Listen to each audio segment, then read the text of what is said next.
നേരത്തെ തന്നെ മുൻപ് വർക്ക് ചെയ്ത സ്ഥാപനങ്ങളിലൊക്കെയുള്ള സമയത്തും ഇത്തരത്തിലുള്ള അതിശക്തമായ അധിക്ഷേപങ്ങൾ ഉണ്ടായിട്ടുണ്ട്.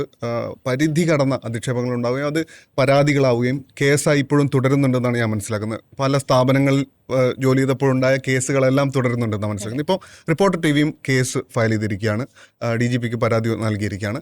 ഇപ്പോൾ ഈ പരാതികൾ അതിൻ്റെ ലക്ഷ്യസ്ഥാനത്തെത്തുന്നുണ്ടോ? എന്തെങ്കിലും തരത്തിൽ പുരോഗതി ഉണ്ടാകുന്നുണ്ട് എന്ന് തോന്നുന്നുണ്ടോ? അതിൽ ഒരു പുരോഗതിയില്ല. അത് ഭയങ്കര രസമാണ്. ഇപ്പം ഞാൻ മീഡിയ വണ്ണിലായിരിക്കുന്ന സമയത്താണ് ഒരു BJP പ്രവർത്തകൻ ഒരു മോശം പരാമർശം നടത്തി. ഞാൻ അയാളെ കേസ് കൊടുത്തു, അത് കോടതിയിലെത്തി. അത് കോടതിയിൽ ഞാൻ അയാളെ നേർക്കുനേർ കാണുകയും ചെയ്തു. അതൊരു ഘട്ടം വരെ എത്തിയിട്ട് അതിനി നീളുമായിരിക്കും.